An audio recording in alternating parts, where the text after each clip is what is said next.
Hello, testing that the audio is working. Okay. So today the topic is, it seems like a bit long since I'm going to talk about Realist, Impressionist, Symbolist, and Modernist. Okay. But it's because they are kind of like all of them happen more or less at the same time. It's like at the end of the 19th century, around that second half of 19th century.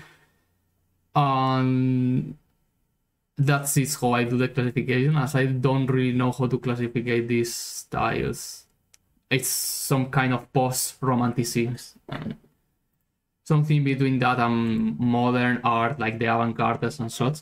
So I'm going to talk about all of this, and of course the literature, especially realist literature, and then a bit of symbolist literature.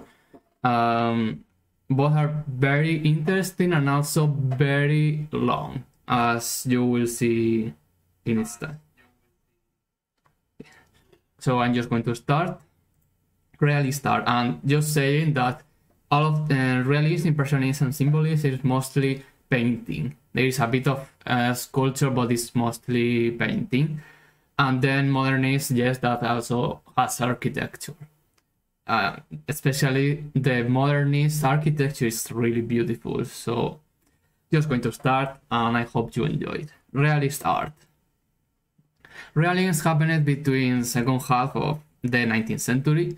As a reaction to romanticism, the realist artists want to represent things as they are in reality.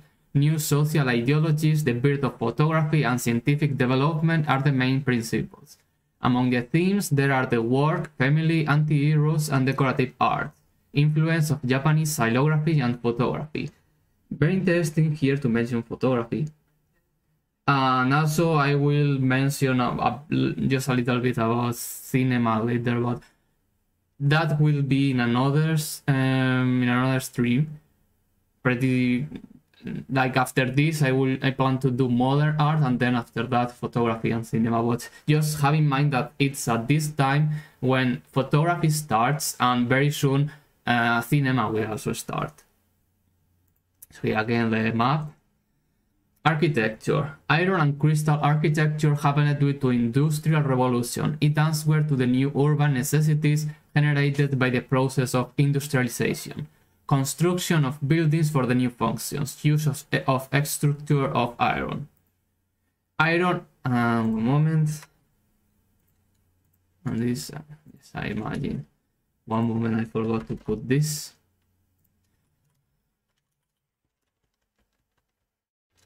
It's going to take a little bit, so sorry.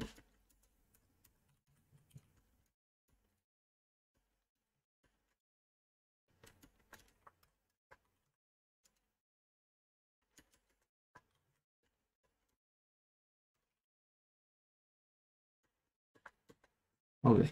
Iron architecture. The examples are the Iron Bridge of Coulbrookdale, Pont des Arts of Paris, Fernandez Streetlight, Wallace Fountain, Morris Column, Hanwood Building, Coal Exchange Building, Library of Santa Genoveva, Museum of Natural History of the University of Oxford. Well, all of these are examples. Chatsworth Greenhouse, Central Station of Frankfurt, King's Cross Station, the Harry Potter one. I'm going to delete this. King Cross Station.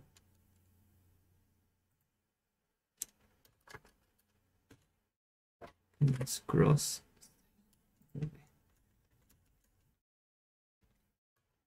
Tower of the King Frederick Augustus. Maria Pia Bridge. Garbage Viaduct by Gustave Eiffel, Palace Garnier, Home Insurance Building, Val de Baron Genet, that will appear later also, as the School of Chicago, Galerie des Machines, Tour Eiffel by Gustave Eiffel. All of these are samples in the pictures, I didn't put all of them. Just a moment. Okay.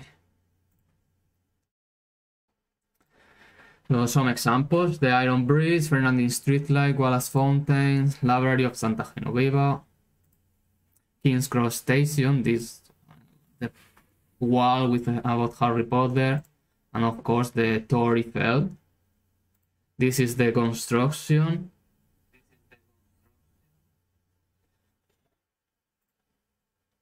And now crystal architecture. The examples are Crystal Palace by Joseph Paxton, Goldoni Theatre, Palacio Real, Palacio de Cristal del Retiro in Madrid. This is the Crystal Palace and the Palacio de Cristal del Retiro in Madrid, the Crystal Palace of Madrid. So I'm going to save this and show more pictures. Iron Bridge, Pont des Arts, the Fernandine Streetlight, Wallace Fountain, Morris Column. Here are more examples of buildings where here it's like you don't see the iron here that much, but it's that the iron appears in the structure of the building.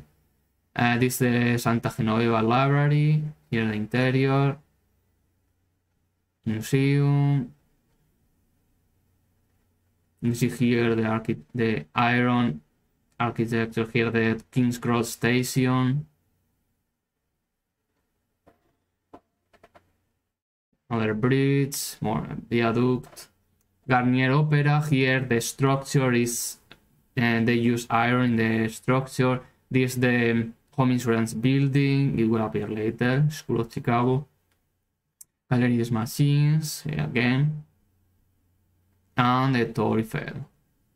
Construction. Here Crystal Palace.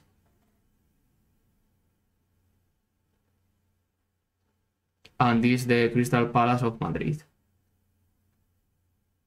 Sculpture. Sculpture was not very developed. Impressionists came very soon and they were mixed. Jean-Baptiste de Carpot with Ugolino, Honoré Daumier. This is the maximum representative of realism. He is painted and made caricature, but also did these sculptures based in his caricatures. Here you see Jean-Baptiste Carpot, and here the sculpture of Honoré Daumier. And here others: Vincenzo Bella, Constantin Meunier, Ponciano Ponzano, Sabino Medina, Ricardo Belver, Miguel Blay, and Mariano Benjure. Here you see the topic like work.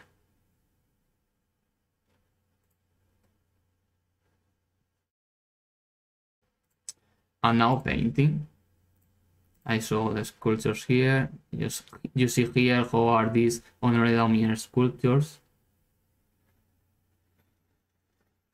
And here these others are just the same as in the presentation.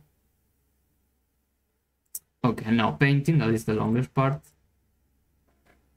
Painting shows reality as it is. The main themes are the work, family, and social classes. Art has to be useful for humanity and not just for aristocrats.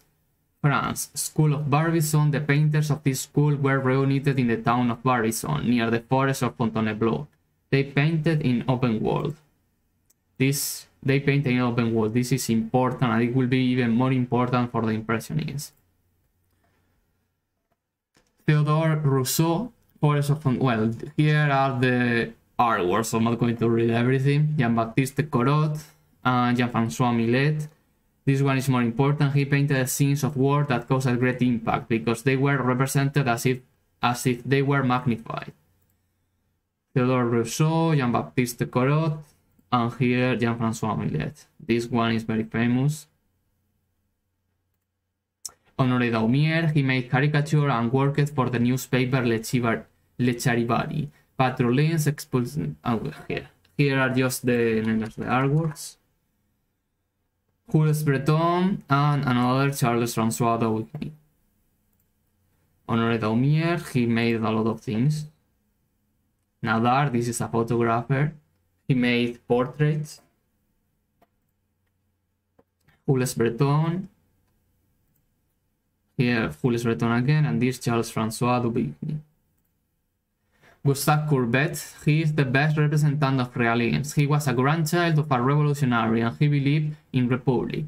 None of his paintings were exhibited in the Salon in Paris. Just explaining, Salon is the official academic painting, and it's like paintings that you can expect in the Salon are mythology, history, Bible, these kind of topics that for all the centuries, like Renaissance, Baroque, and such, where the academic painting are like the fine arts, let's say, like this. So then these realist painting, and also later in Impressionism, these paintings are going to be ridiculed by the academicists of the salon. So they don't want to exhibit the paintings. Well, all of these are the names of the paintings. Gustave Courbet. You see here Worker. This one is very funny.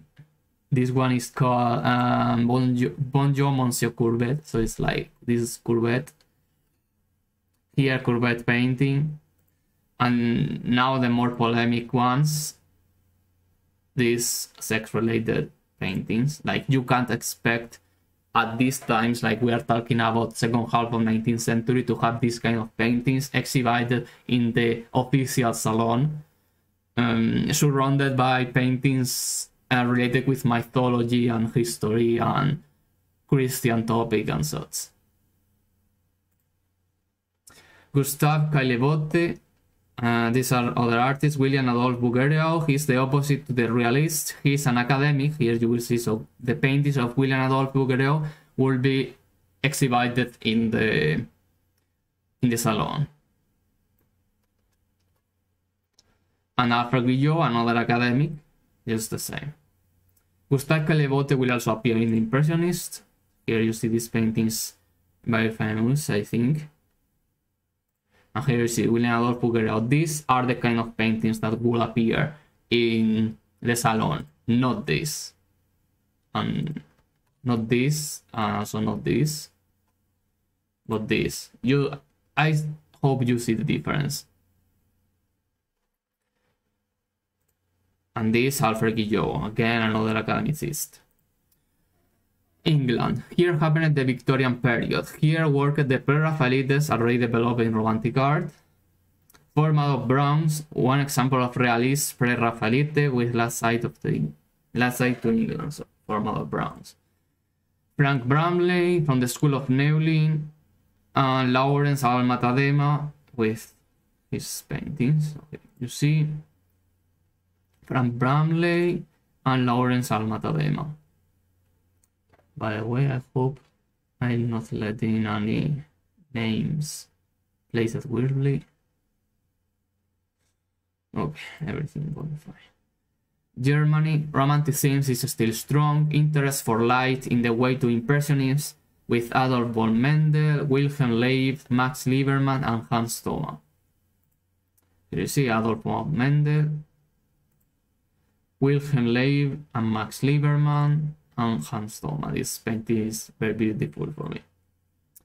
Italy, here appeared the so-called macchiaioli, name given by a critic with despective meaning because they stain the paintings, not taking care of the drawing and the contours. They painted mainly landscapes and genre paintings. Genre paintings is like daily life paintings. Adriano Tezioni, Vito d'Ancona. There you see Adriano Tezioni and Vito d'Ancona.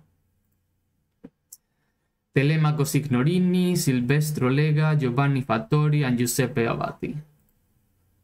So here you see again workers. Silvestro Lega, Giovanni Fattori, Giuseppe Abati. Spain, Carlos Tejaes, painter of landscapes. The other paintings, and here just another paintings for different artists. Carlos Tejaes. Here another Federico de Madrazo, Antonio Gisbert Perez, Ramon Casas, he will appear also later in Modernist, Joaquín Sorolla, he will appear later also in Impressionist. Scandinavia, here there are the painters of Skagen School, painters established in Denmark, intense light contrast following the realist model of the School of Barison and approximations to Impressionism. Peter Severin Kroger, I love this one of my favorites. You see, also very related with Impressionism. Like you see this painting and it's like a realist topic but with Impressionist style. This is Impressionist because the light. Anna Ancher, she made paintings of domestic themes, portrait of mother of the artist, oh well, names of the paintings. Michel Ancher, more known by portraits of fishermen, and these two are partners. Christian Krog, so here Anna Ancher, Michel Ancher, here another painting by Michel Ancher, and here Christian Krog. You see here these fishermen. And later when I show more examples, you will see more paintings of fishermen. United States, James McNeill Whistler, related to Impressionists and Symbolists mainly. He made portraits and some landscapes. John Singer Sargent, he made near 900 oil paintings and more than 2,000 watercolors. This John Singer Sargent is really interesting. James McNeill Whistler, and this John Singer Sargent. I really like this painting. And also this one. Very nice, but especially this one is one of my favorite. Russia, the Perevithniki Society of Traveling Exhibitions wanted to recuperate the Russian tradition of icons, but with a naturalist treatment. It was a great success. They fought for a nationalist art that had to be also a weapon against social injustice.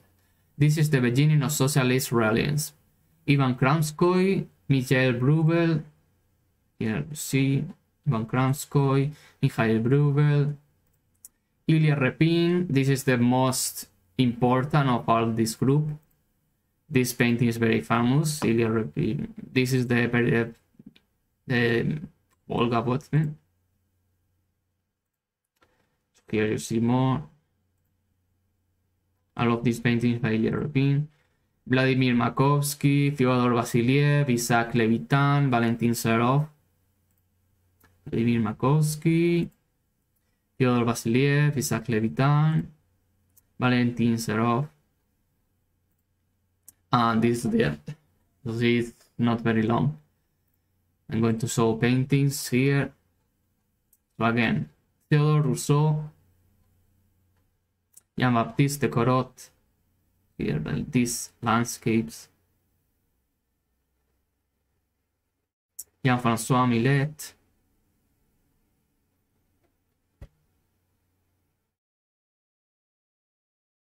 Honoré Daumier. You see these caricatures, this Don Quixote also. This Nadar.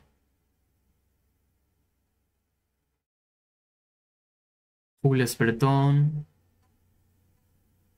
Charles François Duvigny. Gustave Courbet.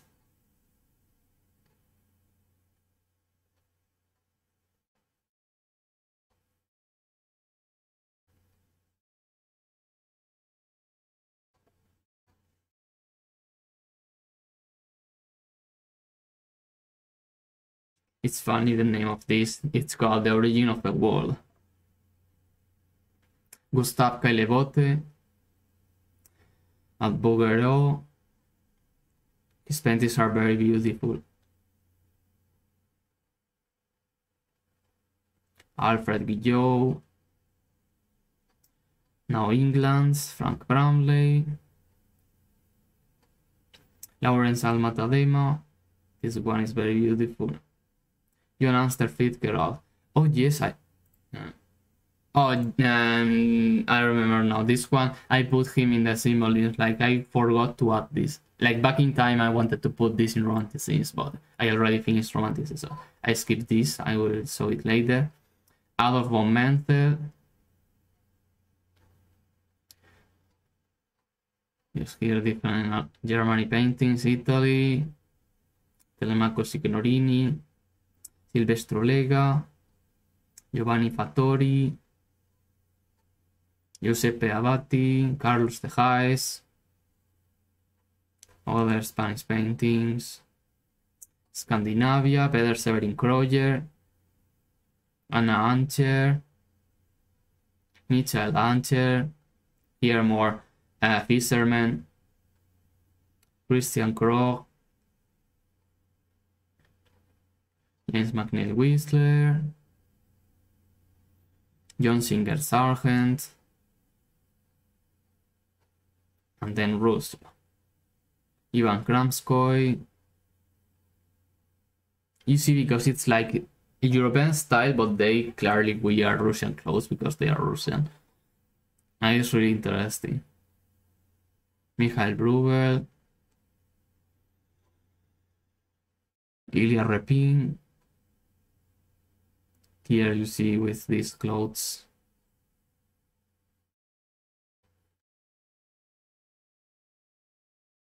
Vladimir Makovsky. Fyodor Vasiliev. This painting. I like this painting.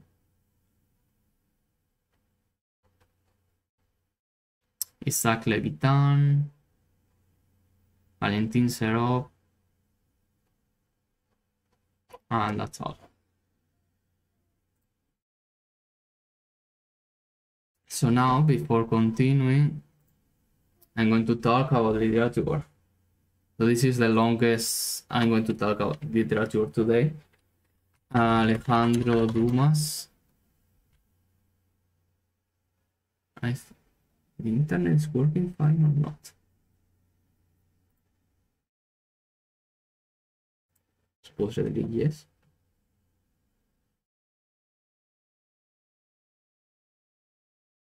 Okay, Alejandro Dumas, Alexander Dumas. I'm going to talk about the. Let's see if I know the names in English of Monte Cristo. Count of Monte Cristo, I suppose it's like this. There are many books. I didn't read all. I read of the longest one. I just read a bit to see the style and some parts.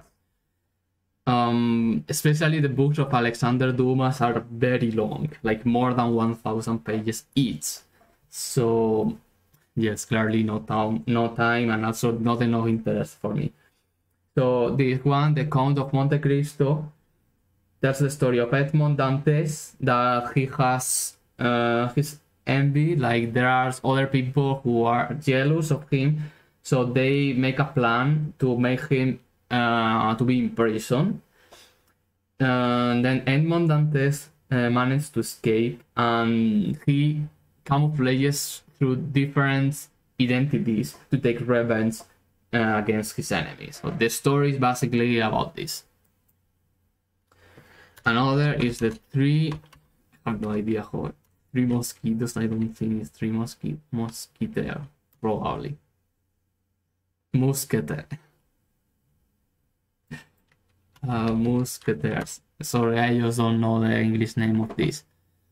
So the Three Musketeers with a fourth, because it's like the adventures of the young man D'Artagnan, who goes to Paris to be a musketeer, and then he meets the three musketeers that are called Athos, Porthos, and Aramis, and it's like their sentence is like all for one and one for all. Like, I suppose you know all this.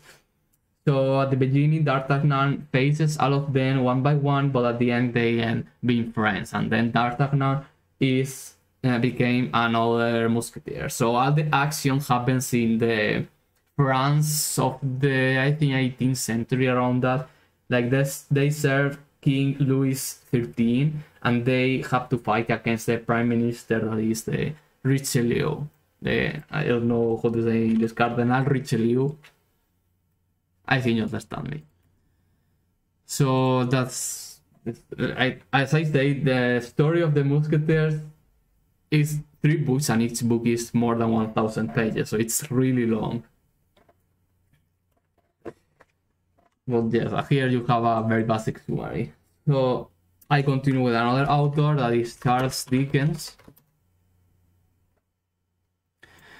He's the author of Oliver Twist, among other different stories. Oliver Twist is the most known.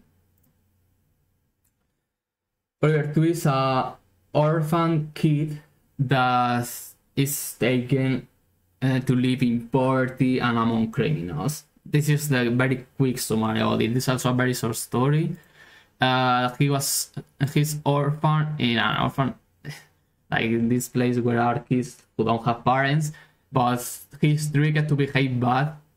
Like he really didn't behave bad, but he's tricked, and then the owners of the orphanary sell him to some men, and then he it's at the end it's like, I'm trying to find the English word, like he's like without one thing he's forced to live a life with criminals and such. So when I was reading this, I was all the time thinking Lazarillo de Tormes. In this I talk about in Renaissance, I think it's pretty similar, just that Lazarillo de Tormes was more intelligent. Sorry, Oliver Twist, but yes, I think they both are very similar, just different periods of history. And another one that you for sure know is Sherlock Holmes. This famous detective, Conan Doyle. The author is Arthur Conan Doyle. Is this famous detective that is very clever and can solve the crimes by observing and thinking about how the crime was done. Instead of being just one book, it's like a collection of different books and stories. You have to see the literature of Sherlock Holmes as a kind of TV series, like TV series and movie. Like there are books that are longer that they could be movies, and then there are a collection of stories, and you can consider each story as a episode from a TV series. It's basically like this. So I didn't read all of the Sherlock Holmes books and stories, and also I can't really make a summary of the stories because well, you get my point. It's just a detective trying to solve crimes and such. The style is good, so if you're really interested in this kind of stories, you can read. Another one is Moby Dick by Herman Melville. Moby Dick. Like this is a story of a ship commanded by the Captain Ahab in the search of a great whale that ate his leg. And the story is told by a man called Ismael that is the only survivor of the ship.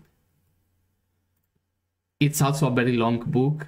I read mostly the end to know how they finish the adventure to hunt the whale. But I think the beginning is a spoiler of the end, basically. Because if Ismael is the only survivor of this journey, and it's like he's telling the story of what happened with this journey, you know that at the end it is going to be like the whale destroys the ship. Anyway. Next one is Doña Perfecta, or Lady Perfect, in the English translation, by the author Benito Pérez Galdós. This is a Spanish book. So this is planet marriage between two cousins that are called Pepe Rey and Rosario. And Rosario is the daughter of Doña Perfecta. Just think, Doña Perfecta is Lady Perfect. All of them are like all of the family around Doña Perfecta and her friends and such. All of them don't like Pepe Rey. Even a kind of evil priest that is like very close friend to this lady, and he's called Inocencio. That is pretty funny considering he's evil. Like Inocencio is for innocence, but in reality he is kind of evil. Anyway, this book is really funny. So even if Pepe Rey and Rosario love each other, it ends in tragedy because Pepe Rey dies because a man called Caballuco, like there is a plot to prevent that he and Rosario, like that Pepe Rey and Rosario escape because they love each other and they want to marry. so they want to escape. So Doña Perfecta and others around her circle make a plan to prevent this to happen, and at the end, Pepe Rey is killed by a gun, and then Rosario gets crazy and they have to put her in a psychiatric. So yes, it's the end is tragedy, but overall the book is very funny. Another author is Dostoevsky. I suppose Dostoevsky. A Russian author, the author of this Crime and Punishment, I suppose. The translation, Crime and... I don't know if the English translation is going to be like this. Yes, it is. Crime and Punishment. So this is the story of a man called Rodion Raskolnikov, who kills a evil old woman called Ivanovna, just because money. And so like this old woman was like this kind of person that nobody wants to have around. I think you can understand me.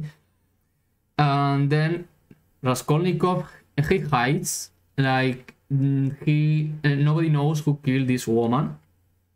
And in his mind, he justifies his action by thinking that he's a liberator that kills for the common good.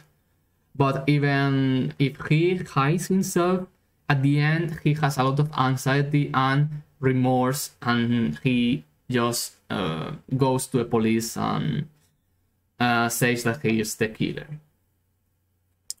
Another story is Dream of the Ridiculous Man. Let's see the translation like this.